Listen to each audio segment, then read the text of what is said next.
Hear that? Yep. Sound of crickets. The crypto buyers are nowhere to be found. The Bitcoin bear market continues. Trading volumes remain low, but Bitcoin has now fallen below 6,000. So how low will Bitcoin go? Our next guest correctly called these low levels when he was with us back in June.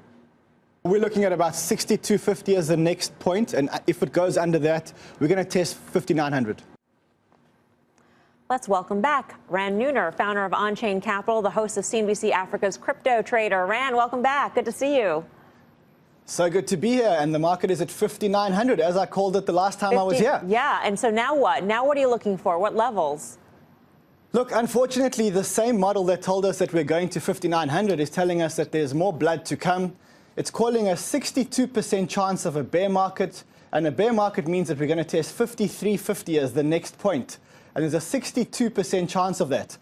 There's about a 16% chance of a bull market, but to confirm the bull market, we're going to need to test 7,400 with high volume.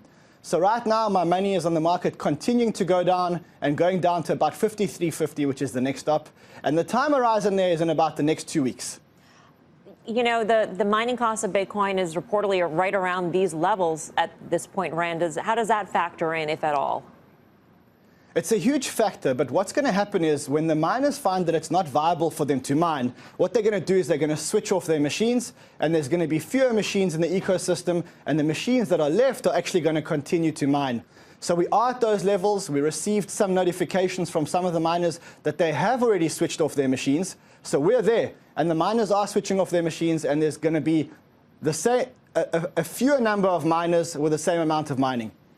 Say, Rand, it's BK. So let's go back to this mining issue, because I've never really been a believer that going below production cost has any impact on price, because every 10 minutes we still get 12.5 Bitcoin. So how does this have, the supply remains exactly the same, whether we have 1,000 miners or 2 miners. So how does that impact price? Yes. So what happens is that most of the miners don't mine for themselves. They mine in these syndicates or these pools. And how these syndicates work, pretty simply, it's the same thing as if we all buy a lottery ticket, or we each buy a lottery ticket.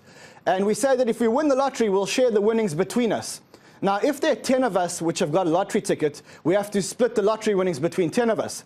But if 2 of us switch off the machines, then we split the winnings between 8 of us. So that means that the miners that can't afford to mine will switch off their machines, and the mining bounty that remains will be split between less machines, which will make it viable again for the less machines.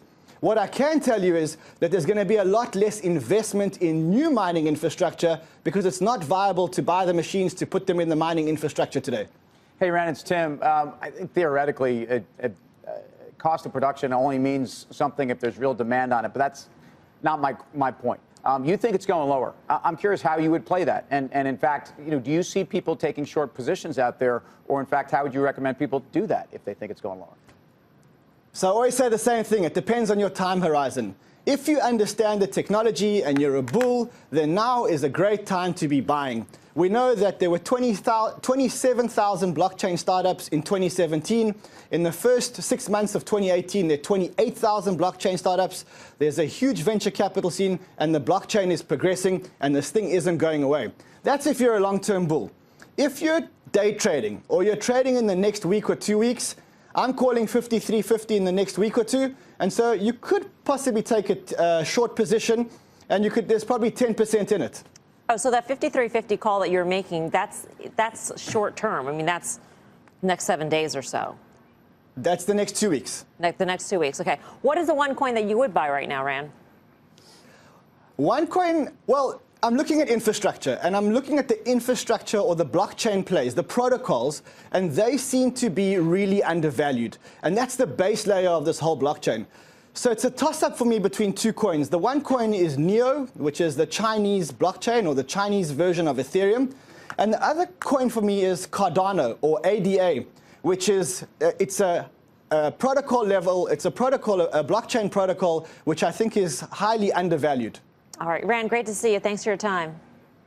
Good to see you. Thank you very much. Brand Nooner of CNBC Africa's crypto trader. Brian, what do you think of his 2 coin picks? I think they're fine. I mean, I think they're Neo is they call it the Chinese Ethereum. There's some interesting things about them. These things all trade together right now. There's high correlation.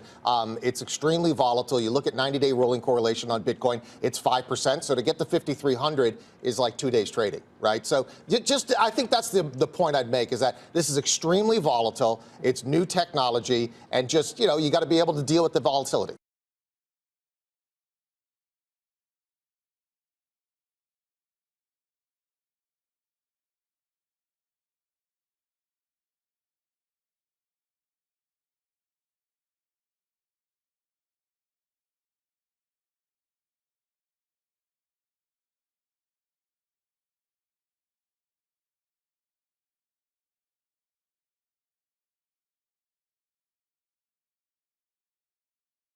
Hey there, thanks for checking out CNBC on YouTube. Be sure to subscribe to stay up to date on all of the day's biggest stories. You can also click on any of the videos around me to watch the latest from CNBC.